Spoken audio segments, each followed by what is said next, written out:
Mesdames et messieurs, bonjour et bienvenue à la revue de presse de ce jeudi 28 mars 2024.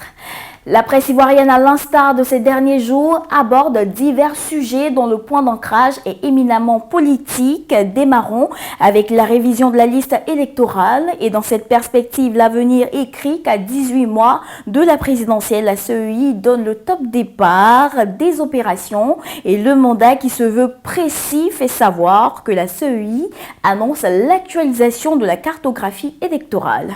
Le nouveau réveil très dubitatif demande ce que renferme l'actualisation de la cartographie électorale annoncée par la CEI et invite instamment la CEI à aller à l'école sénégalaise pour publier en temps réel les résultats électoraux, car pour Daniel Heurmond, la présidentielle 2025 se précise déjà.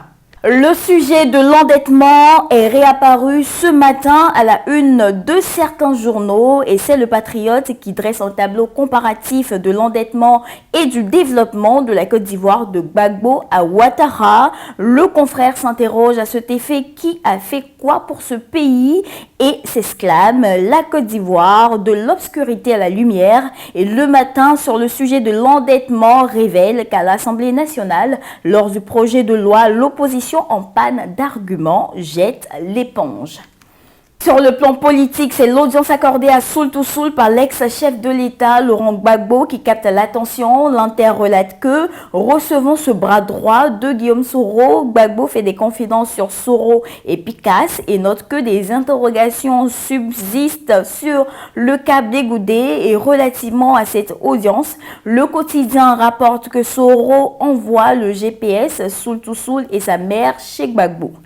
Le journal qui semble dans le secret des dieux mentionne ce qu'ils se sont dit et la Nouvelle Alliance pour sa part revient sur l'exhortation faite par certains confrères à Laurent Gbagbo de passer la main. Et pour la Nouvelle Alliance, c'est une honteuse manipulation du RHDP et la réplique lui est donnée par l'expression qui martèle que pour la présidentielle 2025, l'opposition bavarde et le RHDP se préparent. L'actualité est marquée par la grève illimitée que projetaient faire les producteurs de café et de cacao. Le rassemblement Barassa Une Kadjoumani désamorce une terrible bombe, non sans faire des promesses, car selon notre voix, le gouvernement promet de nouveaux prix du cacao aux producteurs. L'élection présidentielle du Sénégal continue d'alimenter certaines colonnes de tabloïds.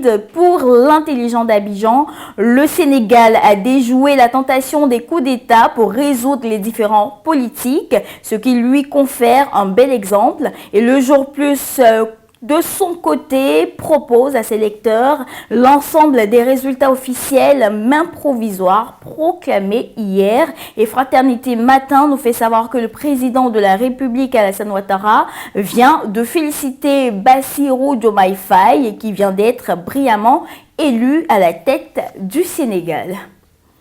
Le journal également soumet à la lecture un dossier d'intérêt sur la fuite du café et du cacao vers la Guinée, Sipilou et Ouaninou étant la plaque tournante. Et Soir Info de son côté nous sert un fait divers comme à l'accoutumée aujourd'hui. Il nous transporte à Alépé où un coupeur de manji a été tué par un palmier alors qu'il faisait l'extraction pour la fête de Pâques. Et terminons à l'international avec le Maroc où des migrants subsahariens ont été refoulés dans le nord du pays. Et merci de nous avoir suivis. Nous vous donnons rendez-vous demain, même heure, même canal.